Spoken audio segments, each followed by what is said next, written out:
Bring the cow out, bud.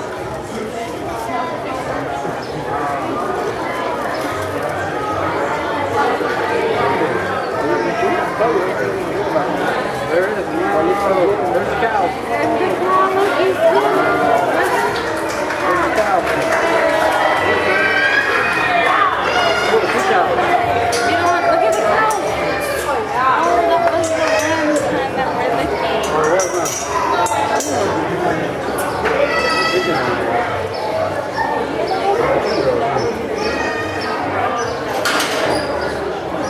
Oh, wait, bud.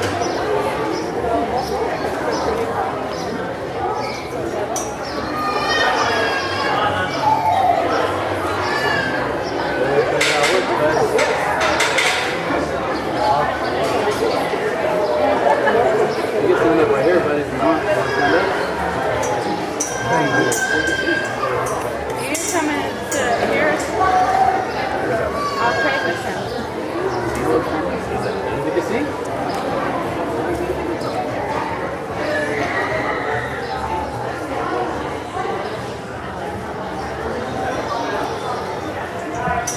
All right, good evening. How's everybody doing? Real lively bunch. All right, well, anybody here ever milked a cow before? Y'all gotta get out more, okay. Well, we're gonna give you an opportunity to see a couple cows get milked here in just a few minutes. While we do get the cows ready to be milked, we're gonna give a little information about the dairy industry here in California. We are the #1 dairy state in the United States. We produce more milk and milk products than anybody else. That includes Wisconsin. So if you're a Packers fan, 2 things to be upset about. Let's have some groaners over here in the last group. They weren't very happy about it. The dairy industry is the #1 agricultural commodity in the state of California. We have just over 1,200 dairies in operation today. On those 1,200 plus dairies, we have just about 1.8 million working dairy cows. Out of those 1.8 million, roughly 90% of them are Holsteins, which are the cow that you see here closest to me. She is a Holstein. Now, I will give you a little footnote on the side here. She is an exception to the rule. Most Holsteins are extremely large. The average size for a mature Holstein cow is about 1,700 pounds. Right? This cow weighs about 1,100 pounds soaking wet with a bunch of dirt on her. Right? She's not anywhere near being average in terms of size.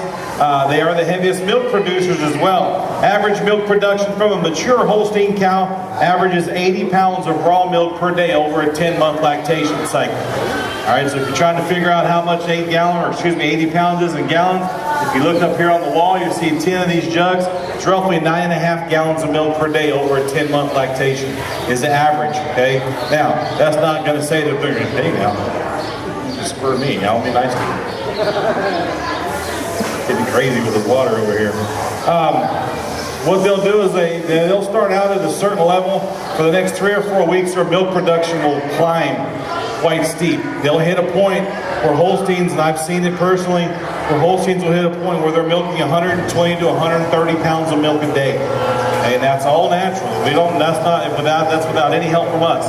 All we got to do is feed them. All right, so they'll do that, and then once they hit their peak, somewhere around 4 weeks after they have their calf, then their milk production will start to gradually decrease to where we hit that that final point at the 10 months where she's not producing a whole lot, just enough basically to pay the bill that we're having to pay to feed her every day. So again, we take that as an average. So when we look at an average, that's how we figure it out over the 305 days.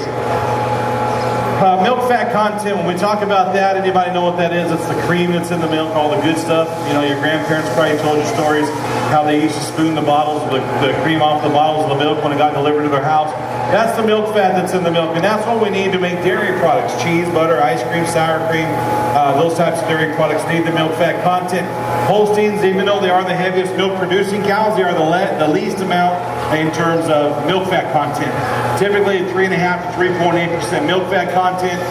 When we compare that to the Jersey, which is a little tan cow up in the front there, they are the smallest breed of dairy cattle, so she's somewhat average for the breed. Usually about 1,000, maybe 1,100 pound mature weight. Average milk production from a mature Jersey cow, usually around 60 pounds of milk a day over the 10 months. The nice thing about Jerseys is they are the heaviest milk fat producers of all the dairy cows that we have. They are also heaviest in terms of protein in their milk.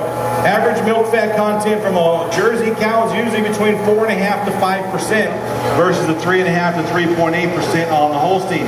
So if you are selling your milk to a creamery that pays bonus incentives on milk solids and proteins, and they're making cheese and butter, then you want to have some Jerseys in your herd. They're a good way to go. Brown Swiss doesn't hurt either, or Guernsey, those will help you out a lot. Jersey will probably help you out overall in the long run a little bit better than the others will. All right, all the milk that we produce here at Centennial Farms is used for animals. We don't use any of it for human consumption. We don't have the permits, nor do we have the storage facilities for it. The dairy storage facility that they use to keep their milk fresh and safe are quite large. We use big stainless steel storage tanks. They are refrigerated. The reason they're refrigerated is because the milk may have to sit in those tanks for a number of hours before a truck shows up at the dairy to haul it away. Alright, so in order to keep our milk fresh, to keep our milk safe, we have to refrigerate it. You can imagine on a day like today where it's probably 100 degrees in Bakersfield, in the shade, say we're milking a couple thousand cows, we're taking all that milk from those cows, we're just tossing that storage tank. The milk coming out of the cow is 100 degrees. It's just under body temperature, which is 101.5 degrees. So you can imagine milk on a 100 degree day, 2,000 cows sitting there at 100 degrees, you can imagine it's not going to stay fresh, nor will it be safe very long. So we refrigerate those tanks. Milk will typically be held anywhere between 36 and 38 degrees Fahrenheit. So we have very little to no bacterial growth, and we keep our milk fresh and wholesome as well, very important. Now, before milk is shipped from the dairy to the creamery, it's tested for quality and safety. Again, quality and safety are big issues to deal with on a dairy.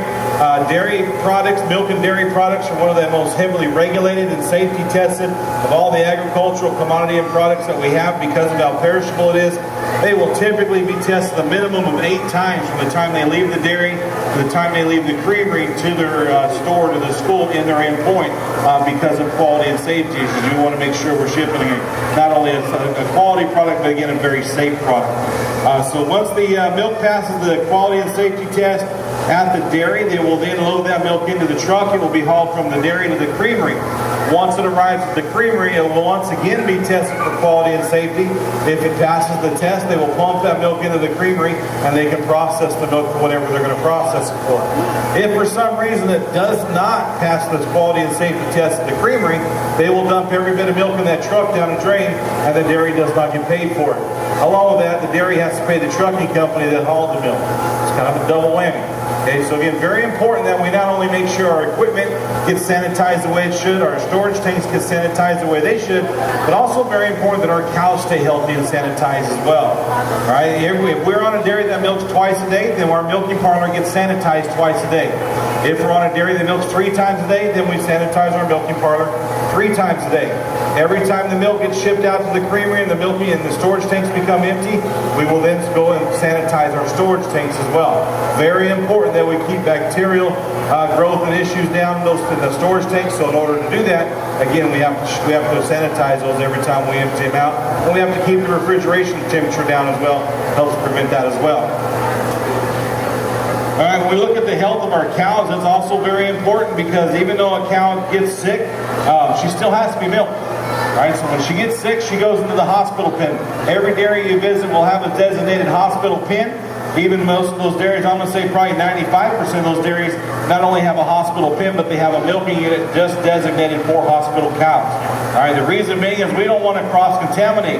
We don't want to take a chance of a cow being treated for respiratory issues, and we're treating it with an antibiotic. We don't want to take a risk of that milk ending up in our storage tank. All right, so what we're going to do is we're going to milk her in the hospital unit, and that milk goes down a drain so we don't take a risk of contaminating our milk supply and shipping that out as well. And again, if we test it, it comes up positive for a test, we don't get paid for milk. So very important that we make sure that we keep that handled as well. Dairy cows that are in the hospital pen, even though they are producing milk, at that point they are not making you any money, they're actually costing you money. Profit margins are very slim on a dairy to begin with. So when you go to the grocery store and you see a gallon of milk that costs $5, the dairy farmer has nothing to do with that. That's all the processor in the grocery store. Dairy farmers get paid what we call farm direct prices. So every month, the dairy farmer is going to get a letter in the mail, and so that's going to say, all right, dairy farmer A, you're producing class 3 fluid milk. We're going to pay you $13.50 for every 100 pounds of raw milk that you produce. All right, so for every 13 gallons of milk, that's what 100 pounds is, roughly 13 gallons of milk, you're going to get $13.50 for it. That's the price for fluid milk this month for dairy farmers, okay? So it's just a little over $1 a gallon, okay? And we're talking whole milk. That's the cream and everything, right? So that's what they're getting paid on, right? So if you take into account, say you got a cow that's making 80 pounds of milk a day, she's probably making you $11 a day, costs you $9.50 a day to feed the cow, she's profiting you $1.50 a day if she's healthy. Once she goes into the hospital pen, she is now costing you $9.50 a day, plus any treatment issues that we have to look at, probably closer to $10 or $11 a day she's costing you. So very important that we keep our cows healthy and keep them out of the hospital pen. Again, we don't make any money on the cows in the hospital pen. All right, so the cows are done being milked here. You notice it didn't take very long. If we had to milk these cows by hand, 30 or 40 minutes, we can do a heavy milking cow with a machine in 8 minutes or less. All right, so very beneficial that we do that, have machinery. We do have small dairies in California. When we consider small dairies, probably 200 to 300 cows being milked twice a day. That's a small dairy. We do have very large dairies in California, dairies that are milking well over 5,000 cows 3 times a day. All right, so we do have very large dairies in California, all family owned. But they are very large, okay? So again, it depends on how big your dairy is. It's going to determine how big your milking parlor is. So the smaller dairies, milking parlors only hold 10 or 12 cows. Our larger dairies, our milking parlors hold 150 to 200 cows at any one time. So again, it depends on how big your dairy is. Will determine how big your milking parlor is and the style of milking parlor that you choose to have. All right, so once the cows are done being milked here, we go through and we'll remove the milking cloth from the cow. That's what's doing all the work.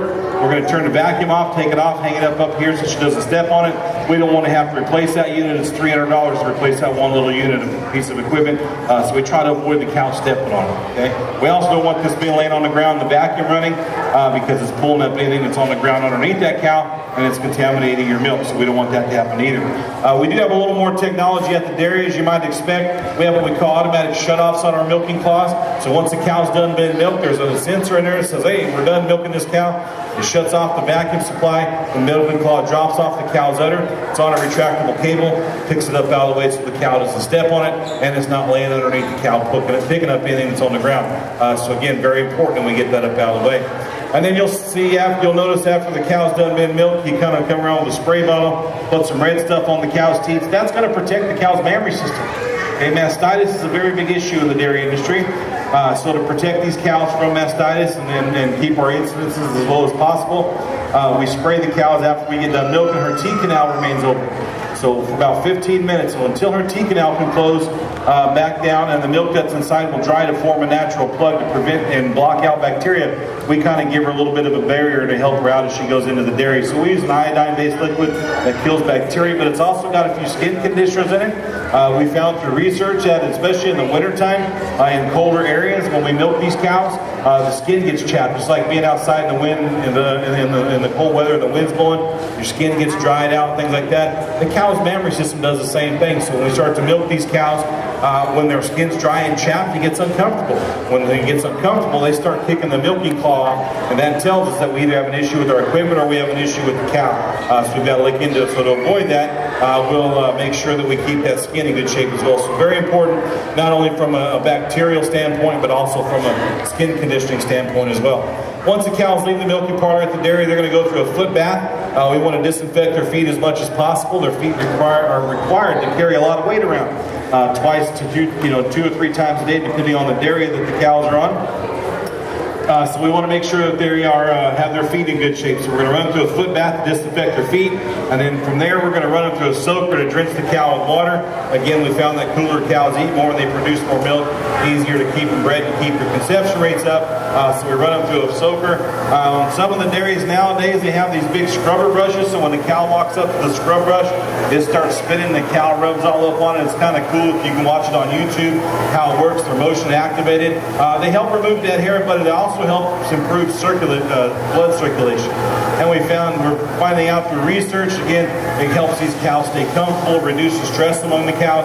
The cows actually produce more milk in the process. So it's kind of a cool thing to watch if you ever get a chance to watch it on YouTube. All right, so they're going to release these 2 cows. They're going to go back out to their corrals. And if you haven't had a chance to go visit with them, please do that. These two cows like people. If you have any questions, come on down here and ask me. I'll answer them the best I can. If I don't know an answer, I'll make one up. You won't know the difference anyways. And then check out the milk that they put in the bucket here. Let me see what's what here.